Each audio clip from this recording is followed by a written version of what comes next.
നമസ്കാരം. സ്വീകരിക്കാൻ ഇവിടെ ആരുമില്ലേ? ഞാൻ സ്നേഹത്തോടു കൂടി ഓരോ സമയം പ്രചരണത്തിൽ ഓരോരുത്തരോടും പെരുമാറുന്നത് കൊണ്ട് അവരെനിക്ക് അത്രയും ആത്മവിശ്വാസം തരുന്നു. അവരെന്റെ ഒപ്പം നിൽക്കുന്നു. എല്ലാ സപ്പോർട്ടും എനിക്ക് ഉണ്ടാവണം.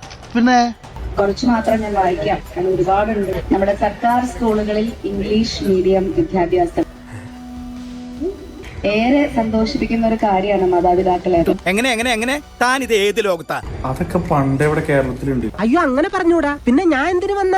ഇനിയിപ്പോ BJP ആകാന്ന് പറഞ്ഞു കഴിഞ്ഞാലേ ഒരു പാരലൽ വേൾഡിൽ ജീവിക്കാന്നാണ് അർത്ഥം. നല്ല റെസ്പോൺസ് ആണ്. എനർജി കൂടിക്കൊണ്ടിരിക്കുകയാണ്, ആവേശം കൂടിക്കൊണ്ടിരിക്കുകയാണ്. നീ വെറുതെ ആവേശം കാണിച്ച് വള്ളി പിടിക്കില്ലേട്ടാ. വിജയപ്രതീക്ഷകളൊക്കെ എത്രത്തോളാണ്? 100% വിജയപ്രതീക്ഷയുണ്ട്. വിശ്വാസം അതല്ലേ എല്ലാം. രാത്രി ഭക്ഷണം കഴിക്കാൻ വേണ്ടിയിട്ട് പാർട്ടിക്കാരുടെ കൂടെ പോയിട്ടാണ് വരുന്നത്. അപ്പൊ അതിലൊരാള് വേഗം കഴിക്കട്ടെ, MLA കഴിച്ചിട്ട് പോട്ടെ ആദ്യം. എന്നോട്ട് വിശ്വാസം ഇല്ലേ? ഇല്ല ഒട്ടുമില്ല.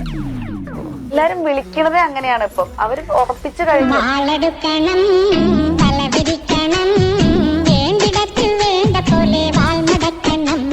ആരൊക്കെ വോട്ട് ചെയ്യും? കൈവക്കും.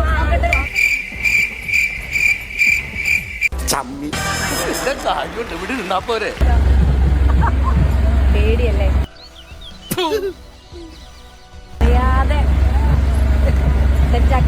പോടാ, നീ പണ്ടേ ഉടായിപ്പാ. ചക്ക വേണ്ടേ?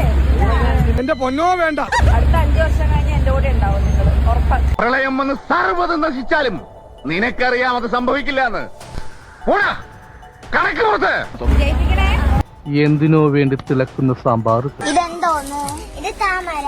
ഇതാ താമര. ചക്ക പൊളിക്കുമ്പോ താമര പോലെയല്ലേ ഇരിക്കണം? ചക്ക തന്നെ താമര, താമര തന്നെ ചക്ക. എന്തോന്നടാ ഇതൊക്കെ നാണക്കേട്.